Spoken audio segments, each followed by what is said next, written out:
آج کرونا کے خلاف جنگ کرنے کے لیے تڑپتی اور ترستی ہوئی انسانیت کی امداد کے لیے اور سماجی خدمات کے لیے ہمارے پاس کسی بھی مسلم معاشرے میں 100 نوجوانوں پر مشتمل کوئی اسٹرانگ ٹیم نہیں ہے، سوائے اس کے کہ کچھ فکر مند لوگ ادھر ادھر ہاتھ پاؤں مارتے رہتے ہیں اور ملت کی لاج رکھنے کے لیے کچھ نہ کچھ حرکت میں برکت کرتے رہتے ہیں۔ ہائے افسوس، اس خیر امت کو کیا ہو گیا ہے۔ عنوان ہے عید قرباں میں سخت احتیاط برتیں۔ معزز بزرگوں اور دوستوں، حکومت اگر کھلی اجازت بھی دے دے، جب بھی عیدگاہوں اور مسجدوں میں بقرعید کی نماز کا اہتمام اب کی بار ہم مسلمانوں کو مکمل بلکہ ضرورت سے زیادہ ہی احتیاط کے ساتھ ادا کرنا ہوگا، یعنی جسمانی و سماجی فاصلہ بناتے ہوئے، وضو خانوں کا کم از کم استعمال کرتے ہوئے، مسجدوں کے طہارت خانوں سے حتی الوسع دور رہتے ہوئے، اپنے اپنے مصلوں کو فرش پر بچھا کر اور چہروں پر ماسک لگا کر بقرعید و جمعہ کی نمازیں ادا کرنا ہوگا۔ میں سمجھتا ہوں کہ یہ عین مسلمانی ہوگی اور قوم مسلم کو وقار بخشنے کے مترادف و ہم معنی ہوگا۔ کون نہیں جانتا کہ عالم انسانیت پر مارچ سے لے کر جولائی 2020 تک کم و بیش 5 مہینوں کا طویل عرصہ گزرا ہے۔ اس دوران دنیا میں تقریباً 6 لاکھ لوگ لقمہ اجل بن چکے ہیں۔ کتنے اس مرض لادوا سے مایوس ہو کر دم توڑ دیے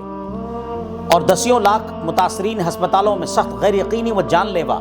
دشواریوں سے دوچار ہوئے۔ اتنا سب کچھ ہونے کے باوجود یہ سلسلہ کرب و قہر ہنوز جاری ہے۔ اس پر مزید حل میں مزید کا عالم یہ ہوا کہ دنیا میں ہر شخص کسی نہ کسی طرح کی مالی دشواری میں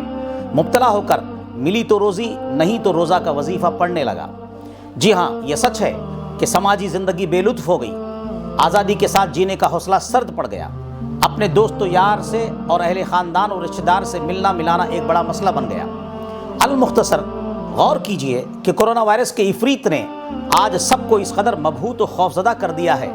کہ انسانی سماج کے ہر چھوٹے بڑے دینی و دنیاوی، قومی و فلاحی، سرکاری و غیر سرکاری اداروں نے، مذہبی و سیاسی قائدین نے، نامور شخصیات نے، میڈیا و پریس نے، اخبار و رسائل و جرائد نے اور سوشل میڈیا کے تمام ذرائع ابلاغ نے لوگوں سے بار بار اور مسلسل و متواتر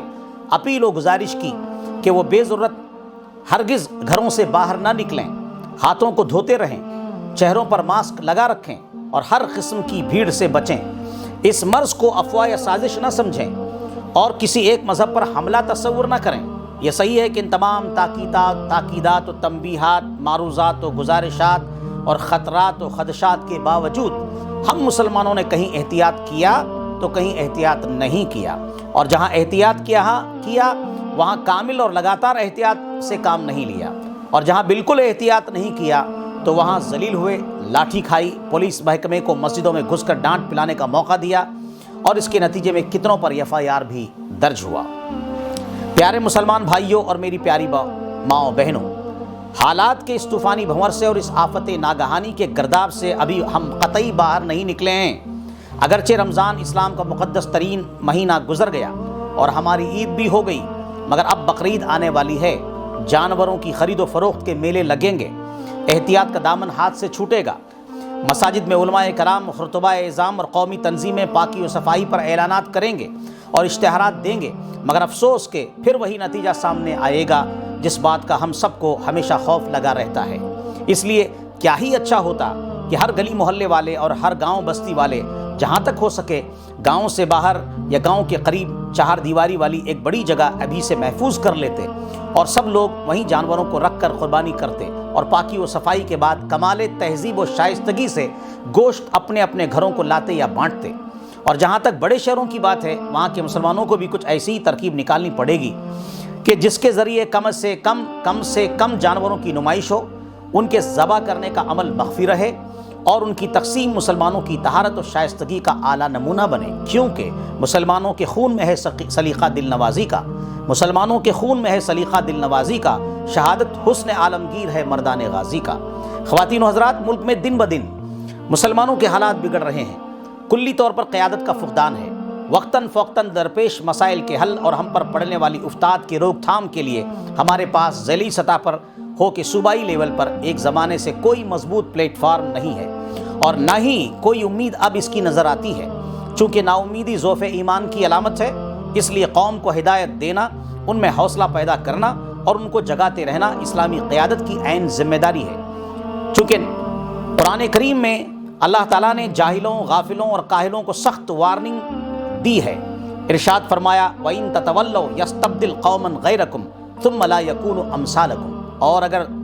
تم نے منہ پھیر لیا تو وہ تمہارے سوا اور لوگ بدل لے گا، پھر وہ تم جیسے نہ ہوں گے۔ یعنی لاپرواہی کرتے رہو گے، نافرمانی کرتے رہو گے اور یوں ہی غفلت کی نیند سوتے رہو گے تو ہم تمہیں ہمیشہ کے لیے موت کی آغوش میں سلا دیں گے اور تمہاری جگہ دوسری قوم لائیں گے اور تمہاری جگہ دوسری قوم جگائیں گے، مگر بلا شبہ وہ تم جیسے نہ ہوں گے بلکہ وہ نہایت مطیع و فرما بردار ہوں گے۔ یہ اللہ تعالیٰ کا ارشاد ہے قرآن کریم میں۔ جی ہاں، ایک اور اہم بات کی طرف آپ سب کی توجہ مبذول کرانی ضروری ہے، اور وہ یہ ہے کہ صرف ایک بنگلور شہر میں کم و بیش 25 لاکھ مسلمان ہیں، درجنوں دارالعلوم ہیں، سینکڑوں مدارس و مکاتب ہیں، ہزاروں علماء دین ہیں، پیروں اور خانقاہوں کی تعداد بھی گنتی سے باہر ہے، اور اس پر مستزاد یہ کہ سال بھر جمعہ کے موقع پر فلک شگاف آوازوں میں بیانات و خطبات کی دھوم ہے۔ ممبئی، کلکتہ، دہلی، لکھنؤ، پٹنہ، کانپور وغیرہ آبادی کے تناسب سے یہی حال ہر شہر و ٹاؤن کا ہے، مگر حاصل کیا؟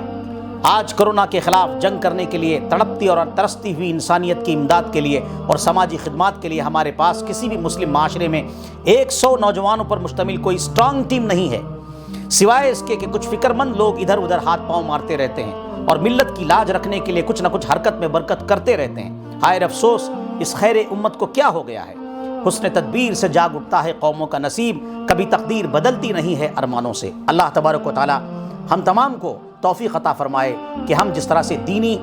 کاموں میں حصہ لیتے ہیں اسی طرح سے ملک و ملت اور سماج کی خدمات میں بھی بڑھ چڑھ کر حصہ لیں، اور ہمارے علماء کرام جو نصیحتیں جمعہ کے موقع پر عطا فرماتے ہیں ان پر ہم تمام کو عمل کرنے کا جذبہ خیر عطا فرمائے۔ شکریہ، جزاک اللہ۔